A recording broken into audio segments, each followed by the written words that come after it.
Good morning children. आज हम आप लोगों को इंग्लिश ग्रामर के अंग्रेजी व्याकरण के पैसिव वॉइस के बारे में बताएंगे।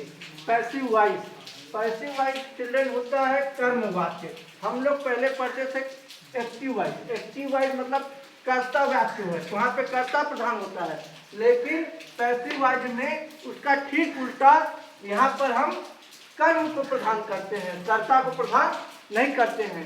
जैसे कोई सेंटेंस होता था तो हम लोग वहाँ सबसे पहले कर्ता को लाते थे।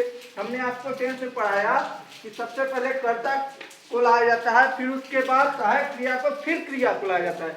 लेकिन पैसिव वॉइस कर्म वाच्य में इसका ठीक उल्टा होता है।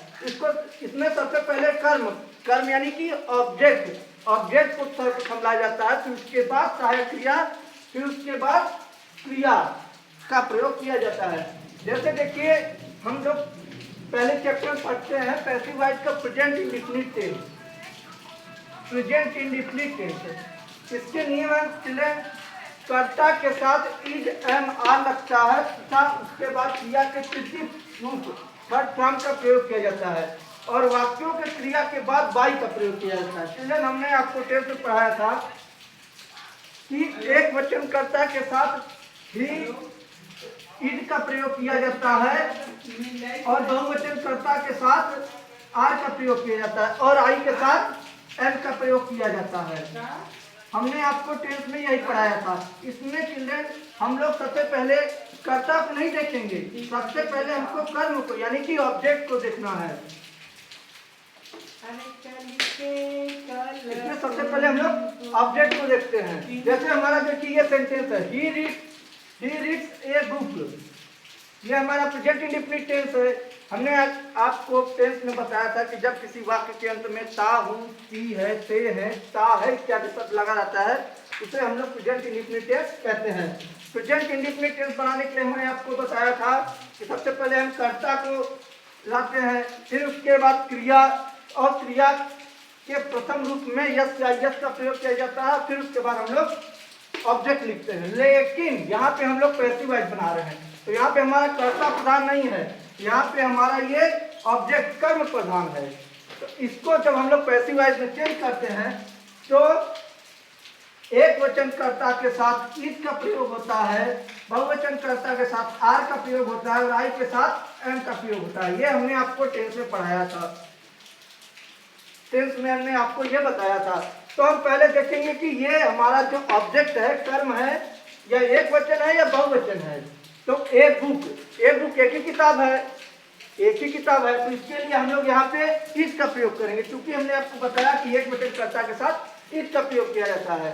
तो हमने कर्म को प्रधान किया, फिर उसके बाद हमने सहायक क्रिया एक वचन के साथ इज लगा दिया। फिर हमने आपको बताया कि क्रिया के थर्ड फॉर्म का प्रयोग करते हैं। तो बच्चों रीड का थर्ड फॉर्म रीड ही होता है। पढ़ते हम लोग रीड है, लेकिन लिखा इसको रीड ही जाता है।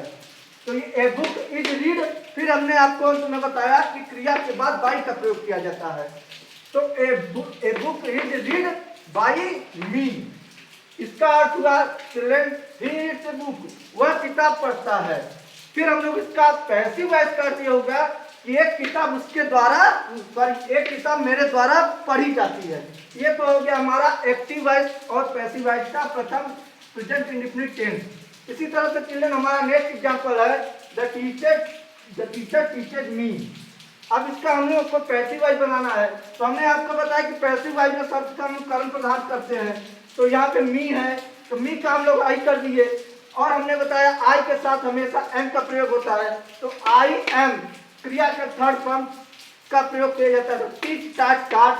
फिर हमने आपको बताया कि बाई का प्रयोग करते हैं क्रिया के तुरंत बाद। तो क्रिया के तुरंत बाद हमने बाई का प्रयोग किया और आज में हमारा ये कर्ता सब्जेक्ट आ गया। तो ये हमारा सेंटेंस क्या हो गया, I am taught by the teacher. इसका अर्थ हुआ द टीचर टीचर नहीं, अध्यापक मुझे पढ़ाते हैं। लेकिन जब हम इसका पैसिव वॉइस बताएंगे, पैसिव वॉइस बनाते समय इसका अर्थ यह हुआ कि मैं अध्यापक के द्वारा पढ़ता हूँ या अध्यापक के द्वारा मैं पढ़ता हूँ ता हूँ है। तो ये इंडेफिनिट टेंस है। तुमने आपको बताया कि ता हूँ, ती है, से है, टेंस जहाँ पे होता है प्रेजेंट इंडेफिनिट टेंस हो गया। तो इसका अर्थ ये हुआ कि मैं अध्यापक के द्वारा पढ़ता हूँ। चिल्ड्रन, तो ये हमारा हो गया पैसिव इंडेफिनिट टेंस का असर्टिव सेंटेंस यानी कि साधारण वाक्य।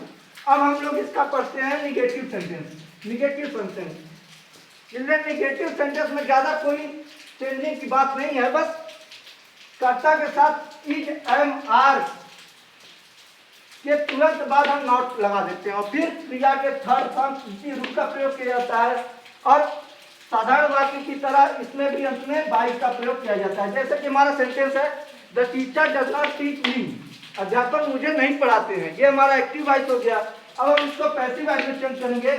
हम यहाँ पे आपने बताया सबसे पहले हम यहाँ पे कर्म प्रदान करेंगे, तो यहाँ पे मी है तो मी को हम सबसे पहले लाते हैं, तो ये आई हो गया। फिर हमने आपको बताया कि आई के साथ हम एम का प्रयोग करते हैं, तो आई एम और यहाँ पे नहीं आया है तो हमने आपको तुरंत बताया कि इज एम एल के बाद तुरंत हम नॉट लिखते हैं, तो आई एम नॉट क्रिया के थर्ड फॉर्म का प्रयोग किया जाता है, तो टाट। फिर हमने आपको बताया कि अंत में बाय द टीचर, अंत में कर्ता को लाते हैं, तो ये हमारा पूरा सेंटेंस हो गया I am not taught by the teacher. जैसे ये इसका अर्थ हुआ the teacher does not teach me, अध्यापक मुझे नहीं पढ़ाते हैं। तो हम इसका जब पैसिव वॉइस बनाएंगे तो ये हो जाएगा I am not taught by the teacher, मैं अध्यापक के द्वारा नहीं पढ़ता हूँ। ठीक, इसी तरह से हमारा दूसरा सेंटेंस है the peon does not ring the bell, चपरासी घंटी नहीं बजाता है। फिर हमको इसका पैसिव वॉइस बनाना है, तो पैसिव वॉइस बनाने के सर्वप्रथम हम कर्म को देखते हैं। तो कर्म यहाँ पे हमारा द प्यून है। किसी भी विद्यालय, किसी भी कार्यालय या कहीं पर भी प्यून चपरासी एक ही होते तो कहीं है, लेकिन एक ही चपरासी एक बार में एक ही काम करेगा। तो हमने देखा कि ये चपरासी एक ही है, तो हमने आपको बताया कि एक वचनकर्ता के साथ हमेशा इसका प्रयोग किया जाता है।